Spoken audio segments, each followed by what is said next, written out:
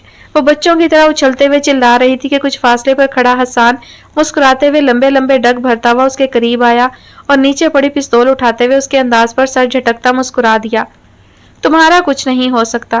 اگلے مہینے سے تمہاری مارشل آرٹ کی کلاسز سٹارٹ ہو رہی ہیں۔ 1 ماہ میں یہ پریکٹس ختم کرو۔ مجھے مزید کچھ نہیں سیکھنا، مار دھاڑ تو بالکل بھی نہیں، وہ تقریباً اسے گھورتی ہوئی کہہ رہی تھی۔ ایس پی حسان تمہاری ان گھوریوں سے نہیں ڈرتا، جب کہہ دیا ہے کہ سیکھنا ہے تو سیکھنا ہے۔ شجاعت احمد کے کیس میں کامیابی کے بعد اس کی ترقی ہو گئی تھی۔ اب وہ ایس پی تھا اور وہ واقعی اس کی گھوریوں سے نہیں ڈرتا تھا۔ ابا آج دل بہت اداس ہو رہا ہے۔ آج مجھے معلوم ہوا ہے کہ حشمت بھائی علیزہ کے لیے منصور حسین فاؤنڈیشن کے نام سے ایک ادارہ بنا رہے ہیں جہاں بہت سے لوگوں کا علاج مفت ہوگا۔ حشمت بھائی علیزہ کے آنے سے پہلے اس کی شادی کا گفٹ تیار کر رہے ہیں۔ علیزہ اس کی ہیڈ پرسن ہوگی۔ ابا آپ صحیح کہتے تھے کہ ہمارے اچھے کام پلٹ کر واپس ضرور آتے ہیں، بس میں اس بات کو نہیں سمجھ سکی تھی۔ علیزہ سمجھ گئی تھی۔ وہ آج ایک کامیاب لڑکی ہے اور میں اب ٹھیک ہوں، اپنی جنت میں واپس آ گئی ہوں۔ بس کبھی کبھی ماضی بہت ستاتا ہے۔ دل کے ایک کونے میں آج بھی ایک خوف ہے۔ ہم لڑکیوں کو بہت پھونک پھونک کر قدم رکھنا چاہیے۔ ہمیں بہت مضبوط کردار کی ہونا چاہیے۔ کسی ایک شہزادے کی زندگی میں آ جانے سے اپنے ماں باپ کی ساری زندگی کی ریاضت کو برباد نہیں کر دینا چاہیے۔ ابا وجاہت بہت اچھے ہیں، میرا خیال بھی رکھتے ہیں، لیکن مجھ سے ان کا یہ نادم روپ نہیں دیکھا جاتا۔ میں نے ان سے کچھ بھی پوچھے سنے بغیر معاف کر دیا ہے، لیکن آج بھی ان کی آنکھوں کی ندامت مجھ سے دیکھی نہیں جاتی۔ رابیل بہت تیز تیز قلم چلا رہی تھی اور نہ جانے کتنی دیر لکھتی رہتی کہ اسٹڈی کے دروازے کے فریم میں وجاہت احمد کا چہرہ دکھائی دیا۔ رابیل تم جاگ کیوں رہی ہو؟ کیا ہوا ہے؟ کوئی برا خواب دیکھا ہے؟ گھڑی رات کے 3 بجا رہی تھی۔ رابیل کو وقت گزرنے کا اندازہ ہی نہ ہو سکا تھا۔ وہ تشویش آمیز لہجے میں پوچھ رہے تھے۔ وہ آج بھی رابیل کی خاطر ساری رات جاگ کر گزار دیتے تھے۔ اب رابیل کے خوابوں میں کمی ہو گئی تھی، لیکن ان خوابوں سے مکمل آزادی نہیں ملی تھی۔ شاید زندگی کی کچھ عادتیں اتنی آسانی سے پیچھا نہیں چھوڑتی۔ بس آ رہی ہوں، آپ فکر مت کریں، میں ٹھیک ہوں۔ وہ مسکراتے ہوئے انہیں تسلی دے رہی تھی۔ ٹھیک ہے، میں انتظار کر رہا ہوں، صبح تمہیں یونیورسٹی بھی جانا ہے، اب سو جاؤ۔ ان کا پیار، ان کا خیال اب بھی بالکل پہلے کی طرح ہی تھا۔ رابیل نے اس بات میں سر ہلا دیا تو وہ واپس پلٹ گئے۔ اچھا ابا میں اب چلتی ہوں، بہت دیر ہو گئی ہے۔ صبح سب سے پہلے تو مجھے آلیان کی جرابیں ڈھونڈنی ہوں گی، پھر یونیورسٹی بھی جانا ہے۔ آلیان کون ہے؟ ارے میں نے اس کے بارے میں تو آپ کو بتایا ہی نہیں۔ آلیان میرا بیٹا ہے، آپ کا نواسا۔ باقی تفصیل ابا آپ کو پھر کسی روز بتاؤں گی۔ میرے سب سے اچھے ابا، آپ کی نافرما۔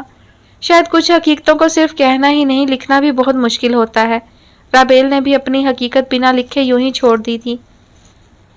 مما میری جرابیں نہیں مل رہی۔ یہ رابیل کی ہر صبح کا معمول تھا کہ یونیورسٹی کے لیے تیار ہوتے ہی ان کا پہلا کام ہوتا تھا آلیان کے کمرے میں جانا۔ روز اس کی جرابیں گم ہو جاتی تھی، حالانکہ وہ رات کو ہی اس کے بیڈ پہ اس کی ہر چیز تیار کر کے سوتی تھی، لیکن نہ جانے کیسے صبح وہ واقعی نہیں ملتی تھی، اور اسی ڈھونڈنے کے عمل میں ان کے 15 منٹ ضائع ہو جاتے تھے۔ اس دوران وہ مطمئن سا یونیورسٹی کے لیے تیار ہوتا رہتا تھا۔ یہ لو، وہ بلیک نہیں مل رہی، اب یہ بلو ہی پہن لو۔ تھک ہار کر وہ اسے دوسرا جوڑا دے دیتی تھی، جسے وہ شکریہ کہتے فوراً دبوچ لیتا تھا۔ وہ بھی اس کی ماں تھی۔ روز ڈریسنگ کے آخری دراز سے جھلکتی سیاہ جرابیں انہیں بخوبی نظر آ جاتی تھی، لیکن وہ اپنے بیٹے کا مان کیسے توڑ سکتی تھی؟ وہ یہ سب اسی لیے تو کرتا تھا۔ وہ چاہتا تھا کہ اس کے تیار ہونے سے لے کر اس کے یونیورسٹی جانے تک رابیل اس کے ساتھ رہے۔ وہ ہر روز صبح اپنی ماں کو اپنے پاس دیکھنا چاہتا تھا۔ وہ یہ بات کہتا نہیں تھا، لیکن اپنی چیزیں گھما کر یوں ہی اپنے ارد گرد مصروف رکھتا تھا۔ رابیل مسکراہٹ دبائے خوشی خوشی اس کے اس کھیل کا حصہ بن جاتی تھی۔ اچھا مما، ڈنر پہ ملاقات ہوگی، لنچ پہ تو آپ کے بادشاہ اکبر آپ کے ساتھ ہوں گے، ہمیں کون لفٹ کروائے گا؟ وہ روز کی طرح اپنا جملہ دہراتا، دودھ کا 1 گلاس پیتا اور رابیل کو بوسہ دیتا، یہ جا وہ جا۔ اس کے جانے کے بعد رابیل ڈریسنگ میں چھپائی جرابوں کو نکال کر اپنی جگہ پر رکھ دیتی۔ وجاہت احمد کی گاڑی یونیورسٹی کے گیٹ کے سامنے آ کر رکی تھی۔ رابیل نے اپنا ٹرانسفر اسلام آباد کی ایک یونیورسٹی میں کروا لیا تھا اور روز انہیں وجاہت احمد یونیورسٹی چھوڑنے آتے تھے۔